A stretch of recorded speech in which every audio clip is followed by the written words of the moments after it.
Hello there, my friends. So I've got these Groovz earbuds paired up to my phone, and let's say I don't want them paired up to my phone anymore. How do I like unpair them? Well, open, pull down. Instead of going to Bluetooth, go to settings. So pull up settings, and then once you're in settings, go to Bluetooth, right?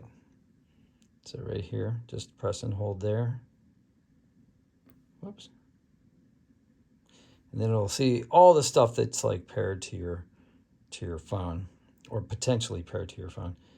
So right here where the wheel is, press that, and then right down here it says unpair. See that? Unpair, and hit unpair, and it'll be like, but you have to pair it again, and then hit unpair, and it's no longer paired again.